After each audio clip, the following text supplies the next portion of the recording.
Hey y'all. So today we're going to make beef stroganoff. We're going to do kind of an Americanized version of beef stroganoff. We'll serve it on egg noodles. Where traditionally in Russia and Eastern Europe, you see it oftentimes served over potatoes, like just boiled potatoes or rice. We're going to do the egg noodle. Also, we're going to make like an approximation of a meatball to go in this dish as opposed to like braising beef for a long time and making it that way. My thought process there was this would be a great dish for everybody to make at home. It's such a comfort dish, but it's pretty easy to make once you kind of know the steps. So meatballs, I have 2 pounds of ground beef, 80-20. I said it's an approximation because regularly with meatballs, we're gonna add in egg and breadcrumbs and milk and other seasonings as well, and then bake them. We're not gonna do that. These are a meatball in the sense that I'm literally gonna ball up this ground beef with our spices, and then I'm gonna cook it in a skillet. So we have dried thyme, and I'm just gonna do about 2 pinches. Thyme is gonna be one of the key ingredients in this dish. Paprika will play a big part as well, and then sour cream. So we have white pepper, and I'm doing this by eye, but that's about 1/4 teaspoon. In she goes. I also have garlic powder, and I'm gonna do about 1/4 teaspoon as well. And then salt, and I'm gonna do about 2 teaspoons, and one and a half teaspoon. Give or take. And then I'm just gonna mix that up. You wanna be careful when you're mixing your ground beef. You don't wanna over mix it to become gummy, okay? So just enough to make sure your spices are evenly incorporated, but don't over mix, okay? All right, there we go. So we have our skillet heating. I'm gonna get the oil in there. Just enough oil to kind of coat the bottom, okay? And then I'm gonna use a 1-ounce scoop to make these meatballs. And they don't need to be perfect. You're just kind of balling it up. Nothing special about this, guys. This is probably the most time-consuming part. And I'm doing it and putting them straight in. You don't have to do that. We could have already done these on sheet trays and then just came over and plopped them in.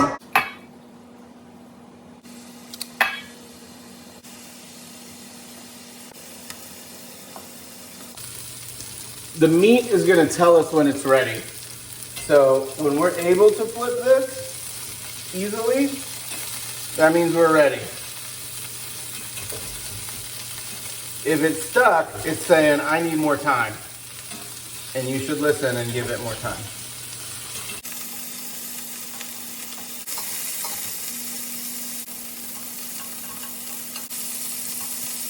All right, so we made our meatballs. See, I got them browned on almost all the sides. And once they were sturdy enough for me to lift them out with the tongs, I took them out. So, next is our onions. Half of a sweet yellow onion. I'm just gonna let that cook for a second. Not wanting it to caramelize, just wanting it to cook down a little, soften. Now we're gonna add in garlic, and I've got 4 garlic cloves that I just kind of minced up. In that goes. Normally what I've showed you before is we would add the flour now, right? But we're actually gonna deglaze this with beef stock.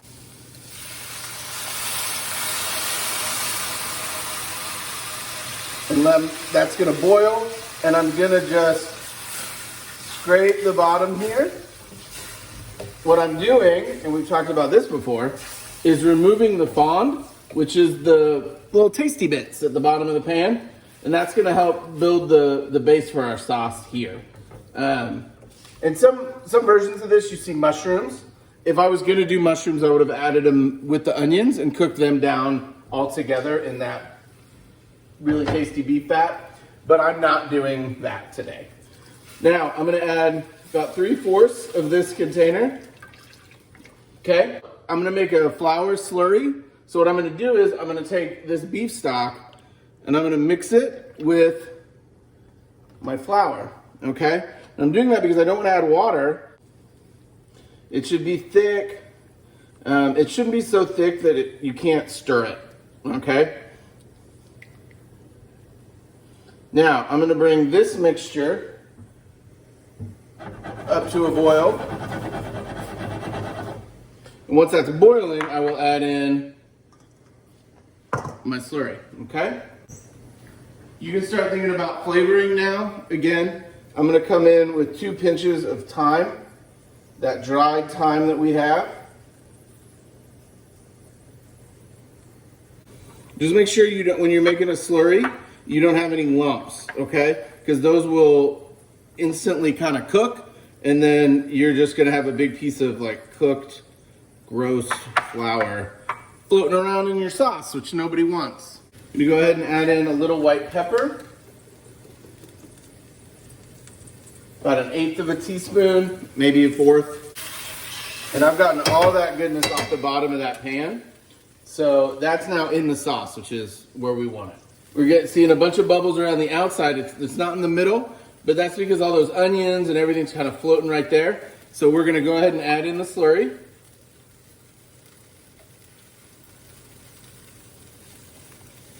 And I'm gonna stir that in quickly because I don't want it to cook. At this point now, I'm gonna add in the Hungarian paprika.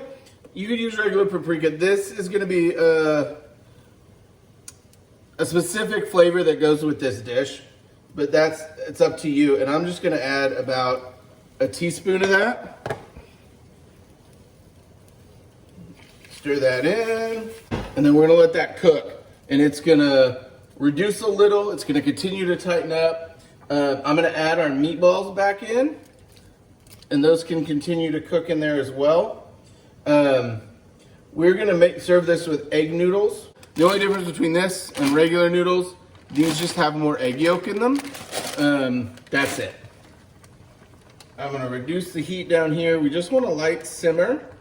We don't want a raging boil going on here, okay?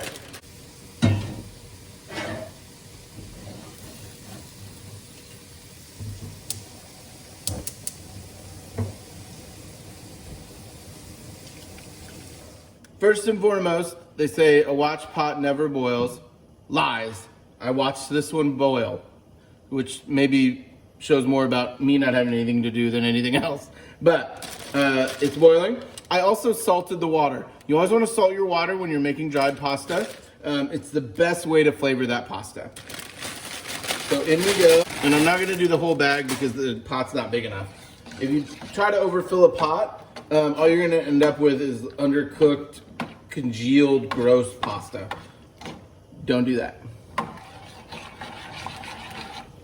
And I'm gonna stir that regularly because I don't want it to, like I said, the pasta to stick together because there's no coming back from that. All right, now, traditionally, we would add in Dijon mustard. My wife hates mustard. So I'm adding in a little red wine vinegar, about a teaspoon. It's gonna serve the same purpose of adding that little bit of bite and a little bit of acidity as the Dijon mustard, but it won't give it that mustard seed flavor. So she'll be happy, and then I'll be happy because happy wife, happy life, right?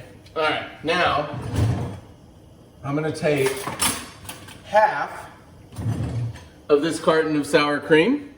So that's gonna be 1/2 pound. If you were wondering how much that is, it's 1 cup.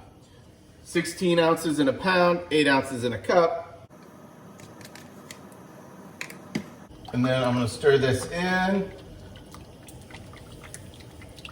And you're gonna watch this whole sauce change. And it's gonna be really cool and delicious. Once the sour cream is incorporated, I'm gonna bring this back up to a simmer. Right now we're just holding it on low heat while the pasta cooks, which don't forget to stir.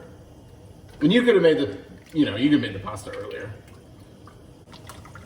And you'll see like the clumps of sour cream in here. That's normal. As it heats up, those are gonna disintegrate into the sauce. So I only made about half of the meatballs to get the video going. This sauce though is for all the meatballs. So what I'll just do is tomorrow for lunch, when I feed the leftovers to my family, I'll just make the meatballs fresh, add them into this sauce and be done. So it looks like a ton of sauce. It is, but it's not. You get what I'm saying?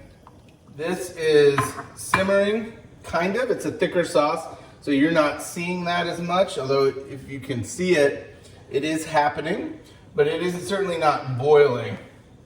So now you've just got to ask yourself how thick you want your sauce to be.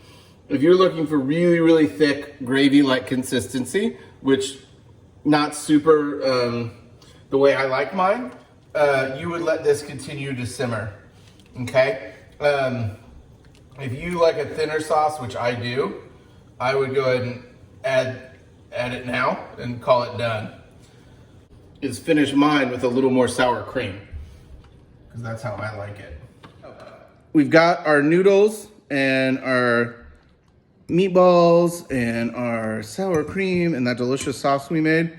And I'm just giving that all kind of a stir and a mix here.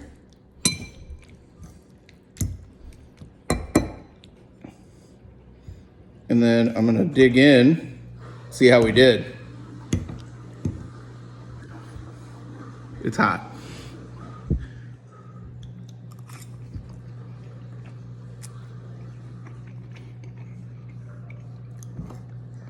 Yeah, it's such a comfort food.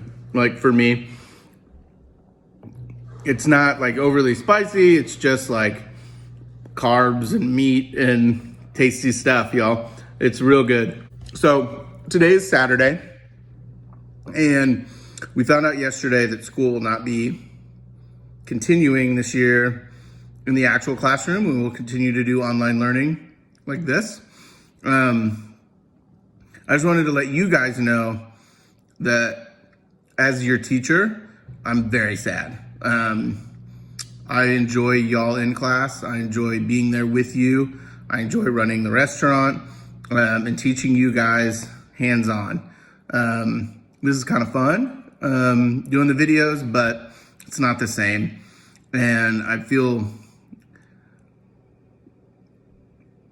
very sad that our seniors are going to be missing out on some events, and everybody talks about it.